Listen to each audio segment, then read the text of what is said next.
When you declare war, you can't be surprised when the battlefield gets bloody.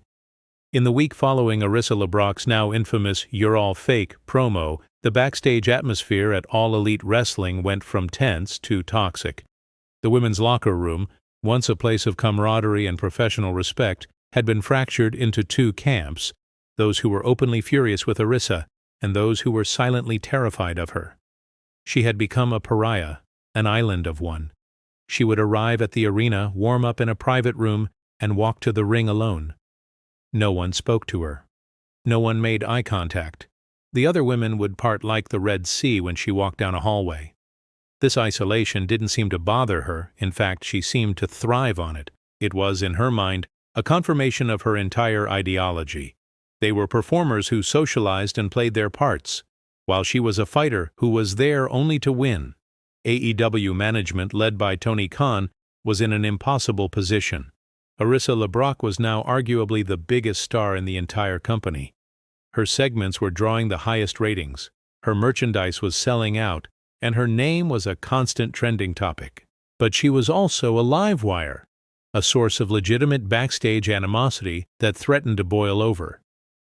According to Backstage reports, several meetings were held where veteran wrestlers, including Regina King, voiced their concerns. They weren't angry about a wrestling angle. They were concerned about a colleague who seemed to genuinely despise them and the very art form they loved. The stage was set for AEW Dynamite in Philadelphia, a city known for its passionate, aggressive crowds. The main event was already announced, a 6-woman tag team match. Arissa was scheduled to be on a team with 2 younger wrestlers against a team led by the very woman she had publicly eviscerated, the veteran Regina King. Management saw it as a way to contain the animosity within a structured match. They could not have been more wrong. The tension throughout the day was thicker than smoke, a palpable feeling of impending doom that had everyone on edge. It wasn't a question of if something would happen, but when and how bad it would be. Words can start a fire, but it takes a physical spark to cause an explosion. The incident didn't happen in front of the cameras. It happened in the one place where the lines between performance and reality are supposed to be clear. The gorilla position, the staging area just behind the entrance curtain. Moments before the 6-woman tag match was set to begin, all competitors were gathered, waiting for their cues. Arissa stood alone, stretching, completely ignoring her own tag team partners. Across the area, Regina King was giving her team a final pep talk. The atmosphere was incredibly tense. According to multiple eyewitnesses who later spoke to wrestling journalists, Regina King, ever the professional, decided to try and clear the air for the sake of the match. She walked over to Arissa, not aggressively, but with the calm authority of a locker room leader. "Look, Arissa," she reportedly began, her voice low and steady. "Whatever you're doing out there, whatever you believe, is your business. But for the next 15 minutes, we have a job to do. We need to be professionals. We need to keep each other safe. Can you agree to that?" Arissa slowly stopped stretching and turned to face Regina. She didn't respond immediately.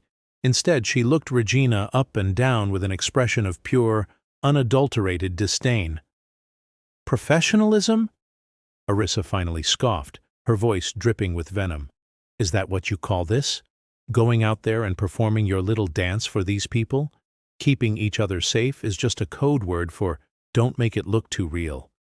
You don't want to fight, Regina. You want a cooperative performance." Several other wrestlers and backstage staff had now turned to watch, sensing the escalation. Regina held her ground. "This isn't about the performance," she retorted, her voice hardening. "This is about respect. The respect I have for this business and the respect you clearly don't. You're a guest in this house, Arissa. You'd do well to remember that." Arissa took a half-step closer, invading Regina's personal space. Her eyes were cold and dark. "This was my house the second I realized I was the only one living in reality," she whispered menacingly. "You're the guest, Regina, a guest in my world now, and the first rule is, we don't act." It happened in the blink of an eye. Not a wild, telegraphed punch, but a move of such brutal clinical efficiency that it left everyone who saw it completely stunned. As the argument reached its peak, Regina King, frustrated and seeing the conversation was going nowhere, made a fatal error. She sighed, shook her head, and turned away from Arissa, intending to walk back to her team. "Fine," she said dismissively over her shoulder. "Do whatever you want." In the world of professional wrestling, turning your back is part of the show. In the world of legitimate combat, it's an invitation to destruction. Arissa didn't hesitate. She didn't yell or shove. She moved with the terrifying speed of a predator. Before Regina had taken 2 steps, Arissa closed the distance. She didn't throw a punch. She executed a perfect textbook irimi nag, a foundational Aikido entering throw. She moved past Regina, her body turning in perfect harmony, her arm hooking Regina's head and neck. In one fluid, devastating motion, she threw the veteran wrestler head over heels. Regina King, a woman with 20 years of experience, was completely unprepared for the real-world physics of the attack. She landed hard on the unforgiving concrete floor, not with the practiced breakfall of a wrestler, but with the sickening thud of a real body hitting the ground. The sound was horrifying. A collective gasp, a scream, and then dead silence from everyone in the gorilla position. Arissa stood over Regina's prone body, her expression not one of anger, but of cold satisfaction. She hadn't brawled, she had demonstrated. She hadn't fought, she had ended a confrontation. One of the producers, his face pale with shock, screamed into his headset, "Kill the music! Kill the match! Get Doc Samson out here now!" Security guards, other wrestlers, and medical staff rushed to the scene. Arissa LeBrock didn't move. She just stared down at the respected veteran she had just laid out, a silent testament to her own violent ideology. The line had been crossed. This was no longer a wrestling angle. It was an assault. The chaos backstage was absolute, but the actions of AEW's management were even more swift and decisive, showing the world this was not part of any script. As the medical team carefully attended to a dazed and groaning Regina King, a wall of AEW security guards, the legitimate uniformed personnel, not the wrestler agents, immediately formed a perimeter around Arissa LeBrock. She offered no resistance, her face remaining eerily calm as if she had expected this outcome all along. Her 2 young tag team partners looked on, their faces a mixture of terror and disbelief. Crystal Cassidy, one of the women on Regina's team and no stranger to controversy, was screaming at Arissa, being held back by referees. "Are you insane? This isn't the octagon. We have to protect each other." Arissa just glanced at her, a flicker of a smirk on her lips, before turning her attention back to the unfolding drama. Tony Khan himself stormed into the gorilla position, his face a mask of controlled fury. He didn't yell. His voice was low, but it cut through the noise like a razor. He spoke directly to the head of security. "Get her out of the building. Now." There was no discussion, no deliberation. Arissa was not asked to leave. She was ordered out. 2 large guards flanked her. "Ma'am, you need to come with us," one of them said formally. Without a word, Arissa nodded and allowed herself to be escorted away from the scene. The image was surreal and unprecedented. A top star, the biggest ratings draw in the company, being marched out of the arena by security in the middle of a live broadcast, past stunned crew members and wrestlers. The match was, of course, cancelled. The commentary team, in hushed, serious tones, informed the television audience that there had been a backstage incident and that they were trying to gather more information. The rumor mill exploded online almost instantly. Eyewitness accounts, though varied, all agreed on one thing. This wasn't a work. This wasn't a planned angle. This was real, it was violent, and the consequences were going to be severe. The official statement from All Elite Wrestling didn't come in a dramatic on-air segment. It came hours later, in the dead of night, via a cold corporate press release that sent shockwaves through the industry. The statement was posted on AEW's official website and social media channels at 2 a.m. Eastern Time. It was brief, formal, and utterly damning. It read, "All Elite Wrestling and Arissa LeBrock have come to a mutual understanding. Following an unprofessional incident backstage at tonight's episode of AEW Dynamite, Arissa LeBrock has been suspended indefinitely, effective immediately. AEW has a zero-tolerance policy for any altercation that endangers the health and safety of our talent and staff.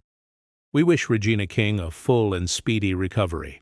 The term indefinitely was a death sentence. It wasn't a 30-day slap on the wrist. It was a clear message. You are gone until we say you can come back, if ever. The internet, which had been buzzing with rumors for hours, went into absolute hyperdrive. The hashtag #Arissa suspended became the #1 trend globally. The fan reaction was a firestorm of division. Thousands of fans applauded AEW's decision. Good riddance. She was a cancer in the locker room. Respect to Tony Khan for putting talent safety first. Others were furious, seeing Arissa as a victim of a system that couldn't handle her truth. "Chew free Arissa! They suspended her for being real. This is everything that's wrong with wrestling. She did what she said she would do." Prominent wrestling journalists began publishing detailed accounts of the incident, confirming the Aikido throw on the concrete floor. Mainstream sports outlets like ESPN and Fox Sports picked up the story, framing it as MMA fighter's daughter suspended after real backstage fight. Arissa herself remained completely silent. Her social media accounts were inactive. She had vanished, but her absence was louder than any promo. She had pushed the boundaries of reality so far that the reality of the business had no choice but to push back. By suspending her, AEW had inadvertently made her the biggest martyr in modern wrestling. In the end, the suspension wasn't a punishment, it was a coronation. Arissa LeBrock had achieved, in the most spectacular way possible, exactly what she had set out to do. The fallout from her suspension created a power vacuum and a crisis of identity within AEW. The entire women's division was now defined by her absence. Every promo, every match, was now viewed through the lens of the Arissa incident. Commentators would subtly reference the new zero-tolerance policy. Wrestlers, when cutting promos, would talk about professionalism and respect, all veiled references to their exiled tormentor. The champion, Jade Yamamoto, was in the most difficult position of all. Her biggest challenger, the woman who had generated unprecedented hype for a future championship match, was now gone. How could she address it? If she condemned Arissa, she risked looking like she was afraid of a real fight. If she supported her, she would be condoning an unprofessional assault. Arissa had made herself a ghost that haunted the entire company, and then, exactly 1 week after her suspension, she broke her silence. It wasn't an apology. It was a declaration of victory. She posted a single grainy video to her social media, shot in what looked like a Spartan training dojo. She was dressed in a simple white gi, her face bruised, but her eyes clear and defiant. "They suspended me," she said, her voice calm and even. "They suspended me for being real in a world of make-believe. They punished me for exposing the truth. A suspension isn't a cage. It's a platform. You wanted a war. Now you have one." The video went viral in minutes, racking up millions of views. She had become an outlaw, a revolutionary voice from outside the system, critiquing the very product that had made her a star. The suspension didn't silence her. It amplified her. She was now more dangerous, more popular, and more powerful than ever before. Her return to AEW was no longer a question of if, but when. And when she did come back, it wouldn't be as a wrestler. It would be as a conquering hero, returning to the world she had so violently broken, to rebuild it in her own image.